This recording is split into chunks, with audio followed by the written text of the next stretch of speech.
கம்பு இனிப்பு கொழுக்கட்டை செய்யலாமா? ஒரு பாத்திரத்தில் 1 கப்பு வெல்லமும் 1 கப்பு தண்ணியும் ஊற்றி சூடு பண்ணிக்கிறேங்க.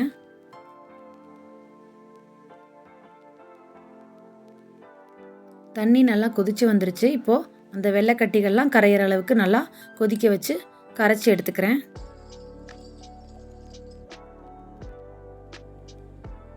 சின்ன சின்ன கட்டிகள்லாம் இருக்குங்க, அது எல்லாமே கரைஞ்சி வரணும் நம்மளுக்கு.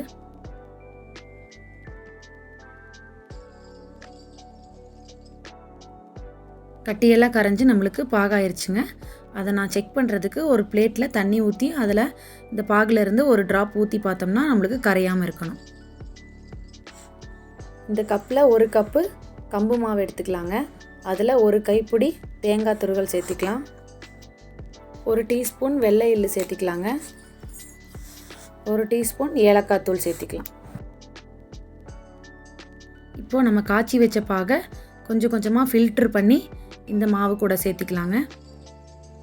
கசடெல்லாம் ஃபில்டரில் தங்கிரும். கொஞ்சம் கொஞ்சமாக மாவை கலக்கி விட்டுக்கலாம். கரண்டி வச்சு மெதுவாக கலக்கணுங்க. அதில் 2 டீஸ்பூன் நெய் சேர்த்திக்கலாம்.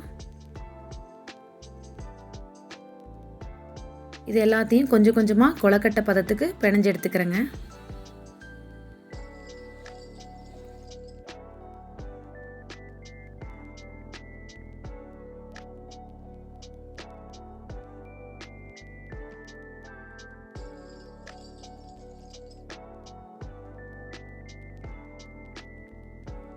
பாகு பத்தலைன்னா இன்னும் கொஞ்சம் கூட சேர்த்தி நல்லா பிசைஞ்சு எடுத்துக்கலாம். கொழுக்கட்டை பதம் வந்துருச்சான்னு பார்க்குறதுக்கு கொஞ்சோண்டு எடுத்து இப்படி பிணைஞ்சு பார்த்தா நம்மளுக்கு பிடிக்க வரணும். கொழுக்கட்டை பதத்தில் பிடிக்க வரணுங்க. நம்ம இப்போது இட்லி பாத்திரத்தில் கொஞ்சம் தண்ணி ஊற்றி அடுப்பில் சூடு பண்ணிக்கலாம். நம்ம ரெடி பண்ணி வச்சுருக்க மாவையெல்லாம் எடுத்து கொழுக்கட்டை பிடிச்சி வச்சுக்கலாங்க. இட்லி தட்டில் ஈர துணியை நினச்சி போட்டிருக்கேன். அது மேலே ஃபுல்லாக நம்ம சின்ன சின்ன கொழுக்கட்டைகள்லாம் பிடிச்சி வச்சுக்கிறோம்.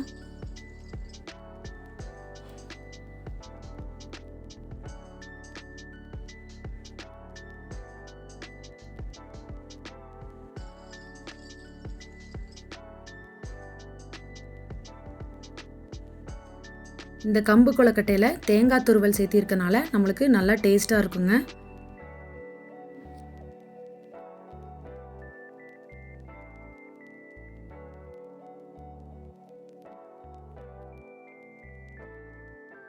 தண்ணி கொதிச்சிருச்சுங்க. நம்ம செஞ்ச கொழுக்கட்டை மாவெல்லாம் எடுத்து இட்லி பாத்திரத்தில் வச்சு ஒரு 5லேருந்து 7 நிமிஷத்துக்கு வேக வச்சுக்கலாம்.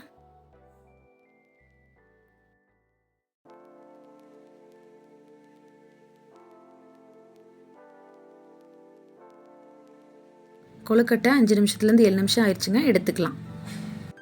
சுவையான ஹெல்த்தியான கம்பு கொழுக்கட்டை ரெடிங்க. இதை குழந்தைகள்லேருந்து பெரியவங்க வரைக்கும் யார் வேணால் சாப்பிட்லாம். ட்ரை பண்ணி பாருங்கள். கம்பு இனிப்பு கொழுக்கட்டை. Thanks for watching. Like and subscribe.